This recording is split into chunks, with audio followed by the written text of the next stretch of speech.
जब से इजराइल ने ईरान पर 1 अक्टूबर के हमलों का बदला लिया है, उसके बाद से हर दिन ईरान से इजराइल को जवाबी कार्रवाई की धमकियां मिल रही हैं।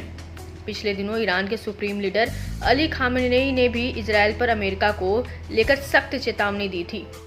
खामेनेई ने कहा था कि अमेरिका और इजराइल दोनों को कठोर जवाब मिलेगा। यह पहली बार है जब ईरान ने इजराइल के साथ साथ अमेरिका को भी धमकी देकर चेताया है। इस पर अमेरिका ने भी तीखी प्रतिक्रिया देते हुए ईरान को हिदायत दी कि वह इजराइल पर फिर से हमला करने की गलती ना करे। इससे मिडिल ईस्ट में संघर्ष नया मोड़ ले सकता है। बीते दिनों ईरान के सुप्रीम लीडर के शीर्ष सलाहकार ने भी बड़ा दावा किया था। कमाल खर्राजी ने कहा था कि यदि ईरान को अस्तित्व का खतरा होता है तो वह अपनी परमाणु नीति की समीक्षा कर सकता है।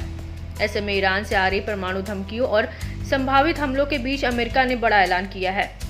अमेरिका के इस ऐलान से मिडिल ईस्ट की जंग और बढ़ने की भी आशंका जताई जा रही है। ईरान अमेरिका के इस कदम को भड़काऊ तक कह चुका है। वहीं अमेरिका ने इजराइल की रक्षा के मकसद से ये कदम उठाने का फैसला लिया है।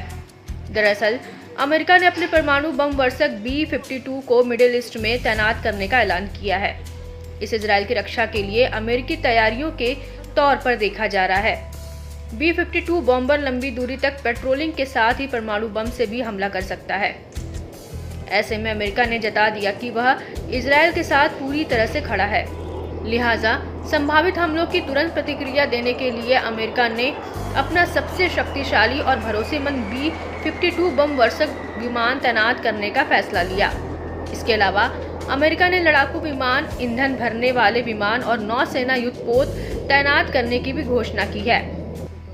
पेंटागन के प्रवक्ता मेजर जनरल पैट राइडर ने कहा, अगर ईरान, उसके साझेदार या उसके प्रतिनिधि इस अवसर का उपयोग क्षेत्र में अमेरिकी कर्मियों या हितों को निशाना बनाने के लिए करते हैं तो अमेरिका अपने लोगों की रक्षा के लिए हर आवश्यक कदम उठाएगा। अमेरिका के हालिया फैसले से ईरान पूरी तरह से चिढ़ गया है। ईरान के विदेश मंत्रालय के प्रवक्ता ने B-52 बम वर्षकों की तैनाती के बाद अमेरिका की आलोचना की है। इस्माइल बाघेई ने कहा कि ईरान का हमेशा से मानना रहा है कि मिडिल ईस्ट में अमेरिका की उपस्थिति एक अस्थिर उपस्थिति है।